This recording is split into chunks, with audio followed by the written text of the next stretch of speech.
What's going on, everybody? How you doing? In today's video, we're doing a donation request. This is for Rob. This is one of two Talking Heads tunes we're going to do. This is the first one we're going to check out is Crosseyed and Painless. This is off of their 1980 album, Remain in Light. If you're new here, please subscribe, check out my videos, all kinds of videos, reaction videos, bass videos, music videos, check it out. If you like the channel, you want to support the channel all kinds of ways, you can hit super thanks underneath this video. You can hit me direct in the description. I got PayPal, Cash App, Venmo, Amazon wishlist, mailing address, and I do donation requests just like this one. So if there's something you want me to watch, listen to, talk about, hit me direct. PayPal, Cash App, Venmo in the notes section. Leave a link, leave a description. Let me know what you want the video to be on, and I'll make the video. You can also email me at jpanreadsemail@gmail.com. Thank you guys. Okay, so I know who Talking Heads are. I never had any of their albums. I didn't really listen to them. I've performed, Once in a Lifetime, which I think is a great tune. And also Psycho Killer, which is kind of, they're kind of, when you hear Psycho Killer, you're kind of like, all right, this is some weird quirky band, right? And then I'm looking here, I'm like, oh, you guys went, I didn't know you guys were from Providence, and you went to RISD. Wow, bringing back my Boston days. Oh yeah, RISD. Wow. Okay. Yeah, I remember that. So, and it's also interesting that there's bands like this band that are like art school students, basically. Kind of like another big one that I can think of is Weir. Just these like art school students that then just do music. Right? So, but it gives them a pretty cool perspective in terms of other things. Also, I think of like Adam Jones from Tool, right? Just like all the bringing in that other element with the music because it's so important, because it's also visual. Visuals are super important with music. It's just, it matters, right? Because of music videos and the concert stage and design, all that stuff, it matters. It totally matters. People would be way more blown away. If it didn't matter, jazz would still be the top.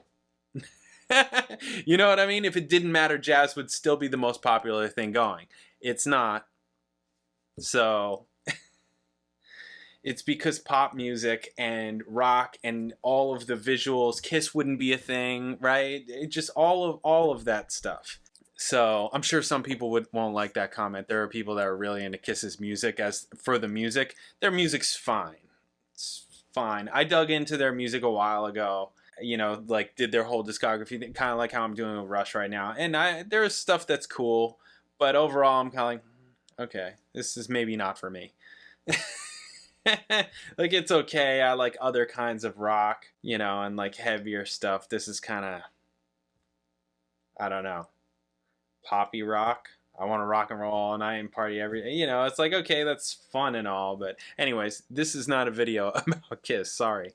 This is Talking Heads.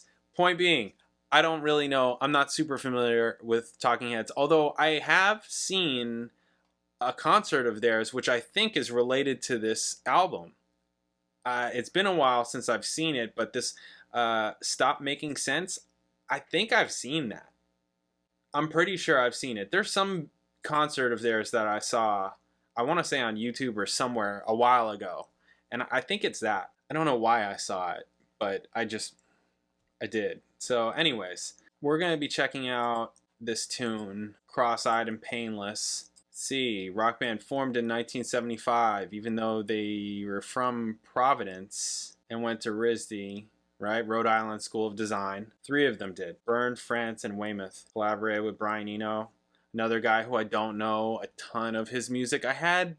Is he the guy with the Airports album, Music for Airports? Yeah, I've heard that. So I've heard some, and I mean, I'm familiar with David Bowie, and I know that they work together. So but I haven't really dug into his stuff. Basically, is pretty much what I'm saying. Remain in Light, which blended their art school sensibilities with influence from artists such as Parliament Funkadelic and Fela Kuti. Yeah, that's probably why I saw that concert, because once you start talking like that, Parliament, then I'm like, oh, let me check this out. I've known the Bernie Worrell, Tina Weymouth connection. So those kinds of things, that's where I'm like, okay, yep. Parliament Funkadelic, yep. Okay, so Remain in Light was heavily influenced by the Afrobeat of the Nigerian bandleader Fela Kuti, whose music Eno had introduced to the band. It explored West African polyrhythms, weaving these together with Arabic music from North Africa, disco, funk, and found voices. These combinations foreshadow Byrne's later interest in world music. In order to perform these more complex arrangements, the band toured with an expanded group including Andrew Ballou and Bernie Worrell, among others. First at the Heatwave Festival in August and later in their concert film Stop Making Sense. I'm pretty sure I've seen that. I'm pretty sure I've seen that. That's not to say I'm gonna know, like, I don't know, like, what were the songs that they performed there on Stop Making Sense? Oh, Heaven, yeah, that's a good song. That, yeah, Burning Down the House, yeah, okay, yeah. Heaven's a really good song. I do know that one. Okay, I said let's just get into this. Cross-Eyed and Painless. Oh, actually, I should probably say something about, I should probably look up something about this album. It's their fourth album, released in 1980, recorded at Compass Point Studios in the Bahamas and in Philadelphia. Produced by Brian Eno, sought to dispel notions of the band as a mere vehicle for frontman and songwriter David Byrne. Interesting. Okay. Byrne struggled with writer's block, but adopted a scattered stream of consciousness lyrical style inspired by early rap and academic literature on Africa.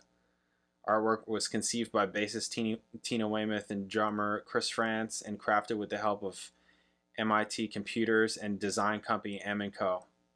Band hired additional members for a promotional tour and followed its completion. Yeah, this is like some, yeah, like when they say art pop, art rock, all that stuff, it's like literal, which is why they're cool to me. Like, that's such a cool element. Most musicians aren't, I mean, they may have some elements of that, but like these guys studied design, you know, like they went to school, like that kind of school, whereas I went to a music school, you know. It's super different. Nobody's telling me what colors go together and any of that, or even how to dress myself. You know, like anything like that. So, very cool. Remain in Light was acclaimed by critics who praised its sonic experimentation, rhythmic innovations, and cohesive merging of disparate genres. Okay. Once in a Lifetime and Houses in Motion. Considered Talking Heads' magnum opus. Okay. First side contains the more rhythmic songs, which includes this one, Cross-Eyed and Painless. Okay, yeah, let's just get into it. Cross-Eyed and Painless. Let's check this out. Bam.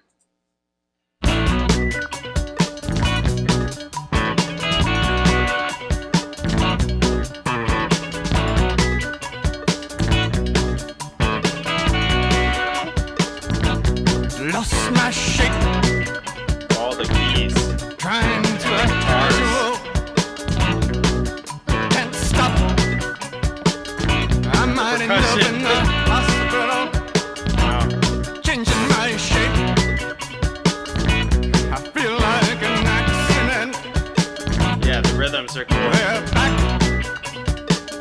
to explain their experience.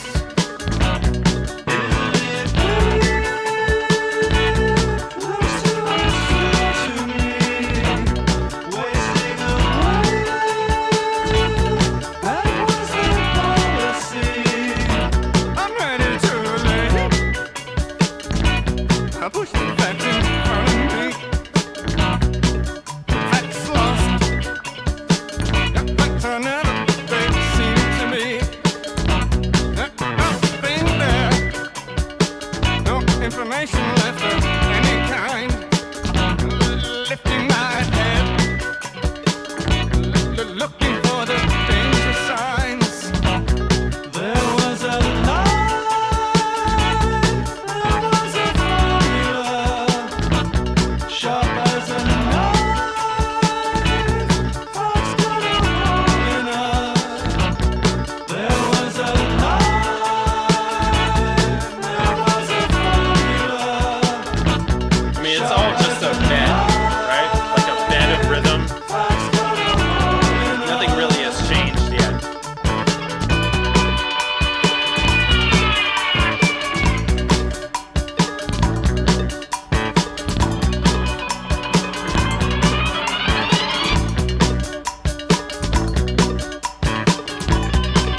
but the rhythm is just there. It's not changed. The keys part, bass part.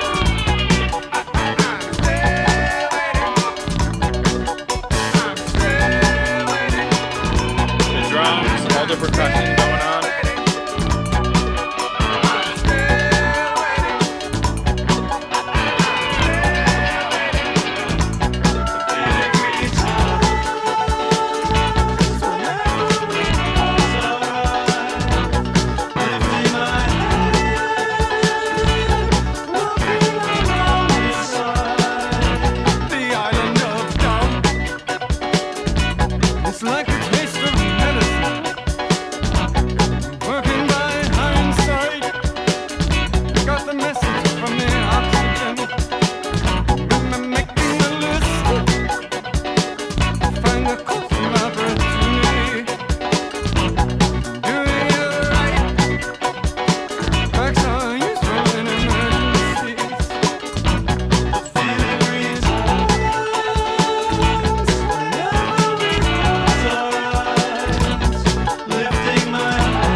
You hear all that percussion?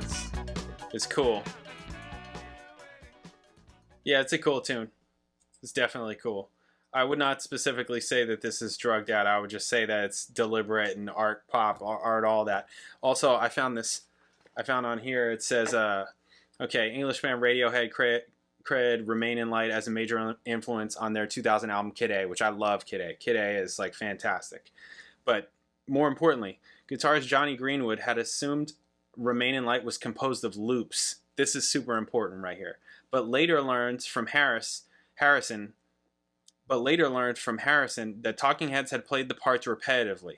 So even though they're playing the same thing, and I knew exactly what was going to happen before I read this. Once I saw where they were going with it, because I have produced music before, I get what is about to happen, right? Because there's a difference between loops and playing the whole thing. Because if you're playing the whole, think about it. Anybody, right? If it's just a loop, and so much music is like this today, and has been for a while, right? If you just take a loop, and then you just take it, and then you just put it here, and then you put it here, and it's just 8 bars, say, and you just repeat it for the rest of the song. That's going to sound and feel different than this. Because it's literally the same. Literally the same. People do this with vocals all the time. Yeah, just fly okay, there's the chorus vocals, just fly them to the next chorus and the next chorus, and there you go. You sing one chorus, you're done. Right? That kind of thing happens all the time. So Johnny Greenwood assumed that's what it was. Greenwood said it played the exact same thing for 5 minutes, which is really interesting, and that's why it's not exhausting to listen to, because you're not hearing the same piece of music over and over again. You're hearing it slightly different each time. There's a lesson there, right? That's what he said. Because even if you're playing the same thing the whole time, like that bass part, you're human, right? You're bound to, there's going to be just tiny little just differences and things and timing things that are just not going to be dead on, because that's just normal, right? So that's the thing, where if you just take a loop, it's not going to have that feel. It's not going to have that feeling. It's not going to have that. You're not going to have that, especially if you're tracking and you're playing along with something that's already tracked. you're going to be reacting to things. There's no reaction if you just have 8 bars and then repeat it. There's no reaction, right? And that's so much of what music is reaction. Reaction making impact. There you go. Love that album. Okay, so what's that from? Come on, you guys know. All right. Yeah, I liked it. Definitely, I mean, you know, glaringly obvious. The Parliament, Fela Kuti, glaringly obvious. Just you know, like as obvious as Graceland is obvious, right? Just like as obvious as Graceland is obvious. So, but cool, very cool. And it's just like all the rhythms, it's just a bed for the melody and the concept of it to go on top of. And that's it. I mean, that's what this song is. Still waiting. Cool. Yeah, I mean, maybe these guys did do drugs. I'm not really sure. They were art students. That's all I need to know. That's all I need to know. I mean, I used to, you know, like forever ago, I used to date a painter who, you know, went to the Massachusetts version of this kind of school. So it's like being around those kinds of people, it's a different thing, but it's really cool. I mean, it just brings this other element to music because I mean, that's also why I brought up Adam Jones' Tool, right? Because he moved to LA to study art and sculpture, but he had a film scholarship, began to work as a sculptor and special effects designer, where he learned stop motion. All that stuff is incredible, and he used in all those music videos. Just, that's really what that does for a band and for music and people's perception is huge. It's huge. It's so huge. And Tool would not be the same band without all that. It just wouldn't. And also just like it's going to bring different types. This is the cool thing about it. You can know music, but concepts are more important. And that's what I'm saying. You can bring, with that kind of slant on you personally, just like not music, but art and design and different kind of creative elements, brings different concepts to music, right? You're bringing those concepts to music. You may have these concepts of art or sculpting or design, but then you're applying it to music. I feel like a lot of musicians are not going to be thinking of it in that way. They may be thinking more theoretically, like music theory, which can, you know, be, I mean, it can be great, but it can also be annoying. It could be what it is. It can sound like kind of like laborious and maybe contrived and not like spontaneous or something. I mean, it all depends. It all depends. But I think you get what I'm saying. Concepts are where it's at to me. Concepts are where it's at. And this is a concept, no different than Graceland was a concept, right? They're like, all right, we need to do something different. Let's mess around with other world music. Let's bring in different instruments, like the percussion. Let's bring that in. Let's bring in the funk of Parliament Funkadelic and Fela Kuti. Let's bring some of those things in, where we're doing more vamps, more patterns and polyrhythms, layered rhythms, where it's not just like a rock beat and like everybody can move the same way. But there's so much rhythm going on that people can move in all different kinds of ways. It's wild. So that's kind of what I think about this. This is really cool. I like it. Yeah, I mean, I figured I would like it. It's Talking Heads, but I dig it. Cool. All right. The next Talking Heads we're doing is the next song on the album. So be on the lookout for that. Catch you then.